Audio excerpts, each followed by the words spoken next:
সালাতের ইহকালীন ও পরকালীন কতিপয় উপকারিতা, ফলাফল ও ফয়লত। ১।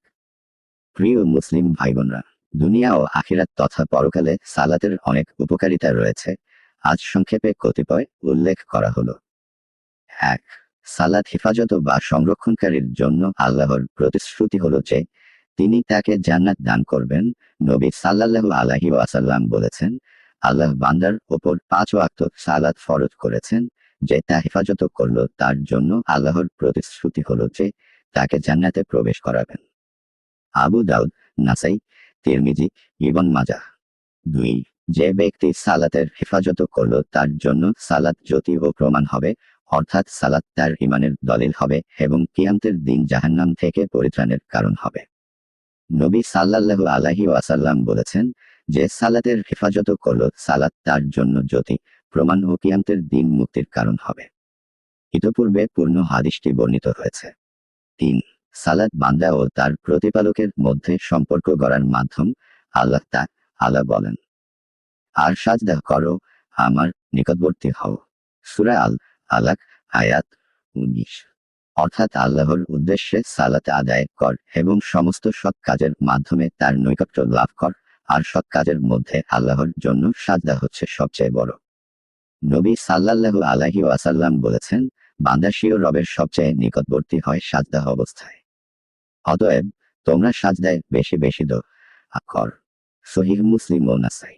প্রিয় মুসলিম ভাইবোনরা, দেখুন সালাতই হচ্ছে আপনার ও আল্লাহর মাঝে সম্পর্ক গড়ার সবচেয়ে বড় মাধ্যম।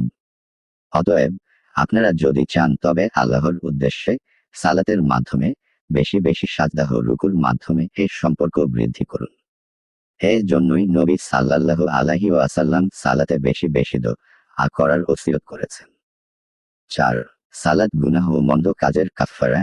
নবী সাল্লাল্লাহু আলাইহি ওয়াসাল্লাম বলেছেন, যে কোনো মুসলিম ব্যক্তি সালাতের ওয়াক্ত পেল আর সালাতের জন্য উত্তমরূপে করল, যথাযথ খুশু নিয়ে সালাত আদায় করল, ঠিকমতো রুকু করল, এ সালাত তার বিগত গুনাহের কাফফারা হবে যতক্ষণ পর্যন্ত সে কবিরা গুনাহে লিপ্ত না হবে।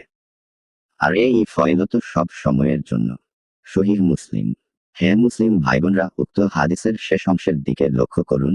নবী সাল্লাল্লাহু আলাইহি ওয়াসাল্লাম কি বলেছেন, যতক্ষণ পর্যন্ত কবিরা গুনাহে লিপ্ত না হবে, কেননা কবিরা গুনাহ খাঁটি ও আন্তরিক তাওবা ব্যতীত মাফ হবে না। ৫। সালাত সর্বোত্তম আমলের অন্তর্ভুক্ত।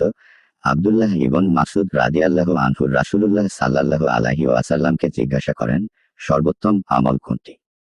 তিনি বলেন, সময়মতো সালাত আদায় করা। আব্দুল্লাহ ইবন মাসউদ বলেন, তারপর কোনটি? তিনি বলেন, পিতা মাতার সাথে সৎ ব্যবহার করা। আব্দুল্লাহ ইবন মাসউদ বলেন, আমি বললাম, তারপর কি?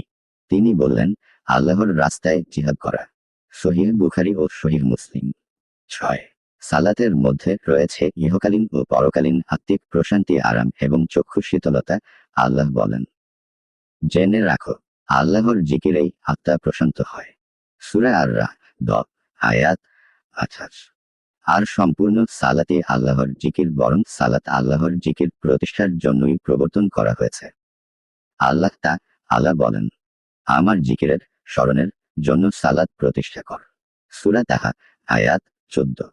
এর জন্যই মুসলিমগণ সালাতের মধ্যে অর্জন করে সুখ, শান্তি ও আরাম। আর নবী সাল্লাল্লাহু আলাইহি ওয়াসাল্লাম বিলাল রাদিয়াল্লাহু আনহুকে বলেন, উঠো বিলাল এবং আমাদেরকে সালাতের মাধ্যমে আরাম পৌঁছাও। মুসনাদে আহমদ। এবং নবী সাল্লাল্লাহু আলাইহি ওয়াসাল্লাম বলেন, আমার চক্ষু প্রশান্তি সালাতের মধ্যে নিহিত রয়েছে। সুনান নাসাই। পক্ষান্তরে সালাত পরিত্যাগকারী হলো আল্লাহর জিকির সালাত বিমুখ, আর আল্লাহ তার জিকির থেকে বিমুখদের জন্য তার জীবন যাপন সংকুচিত করার ওয়াদা করেছেন।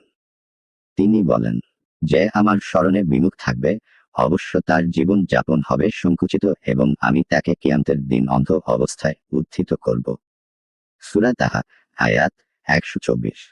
এটা কোনো আশ্চর্যের বিষয় নয় যে আমরা সাধারণত সালাতে অলসতাকারীদেরকে দেখতে পাব যে তারা আত্মিক অস্থিরতা, স্নায়ুর চাপ ও নানা ধরনের মানসিক যন্ত্রণায় ভুগে। অতিসত্বর অশ্লীল ও মন্দ আচরণ থেকে বিরত থাকবে। এর জন্য পিতা মাতার জরুরি কর্তব্য হল, তারা যেন সন্তানদেরকে বালাবস্থাতেই সালাতের প্রতি আগ্রহের পূর্ণ প্রশিক্ষণ দেয়, তারা যেন মন্দ অশ্লীলতা ও খারাপ নেশায় আসক্ত না হয়। নবী সাল্লাল্লাহু আলাইহি ওয়াসাল্লাম সন্তানের পিতা মাতাকে এর ওসিয়ত করেন এবং বলেন, যখন তোমাদের সন্তান 7 বছরের হয় তখন তাদেরকে সালাতের আদেশ কর এবং যখন তারা 10 বছরে উপনীত হবে তখন তাদেরকে সালাতের জন্য ত্যাগ করলে প্রহার কর এবং তাদের বিছানা আলাদা করে দাও। সুনান আবু দাউদ। 11 সালাত ইহকাল ও পরকালে মুমিনদের জন্য দৃঢ়তা ও স্থিরতা আনে। অতএব সালাত আদায়কারীর যখন সুখ আসে তখন সে কৃতজ্ঞতা প্রকাশ করে আর তা তার জন্য উত্তম এবং যখন কোনো বিপদ দেখা দেয় তখন ধৈর্য ধারণ করে সেটাও তার জন্য কল্যাণকর। কিন্তু বেনামাজির অবস্থা এর বিপরীত। উক্ত অবস্থায় সে হাহুতাশ ও অতি কৃপণতা শুরু করে। আল্লাহ বলেন, মানুষ তো সৃজিত হয়েছে অতিশয় অস্থিরচিত্ত রূপে। যখন বিপদ তাকে স্পর্শ করে তখন সে হাহুতাশ করে, আর যখন কল্যাণ তাকে স্পর্শ করে সে অতি কৃপণ হয়। তবে সালাত আদায়কারী ব্যতীত যারা তাদের সালাতের সদা প্রতিষ্ঠা। সূরা আল-মাআরিজ আয়াত 19-23। 12 সালাত বান্দার জন্য ইহকাল ও পরকালে হেফাজত ও নিরাপত্তামূলক। নবী সাল্লাল্লাহু আলাইহি ওয়াসাল্লাম বলেছেন, যে ব্যক্তি সকালের ফজরের সালাত আদায় করল সে আল্লাহর জিম্মায় নিরাপত্তায়, কেউ যেন আল্লাহর এই জিম্মাদারি নষ্ট না করে। যে কেউ তাকে হত্যা করবে আল্লাহ তাকে পাকড়াও করবেন এবং আল্লাহ তাকে জাহান্নামে অধোমুখে নিক্ষেপ করবেন। সহিহ মুসলিম। 13 সালাত আদায়ের ফলে আল্লাহর ভালোবাসা অর্জন হয়। আল্লাহ বলেন, আল্লাহ বেশি বেশি পবিত্রতা অর্জনকারীদেরকে পছন্দ করেন। সূরা আত-তাওবা আয়াত 108। আর সালাত আদায়কারী ব্যক্তি পবিত্রতা অর্জনকারীদের অন্তর্ভুক্ত।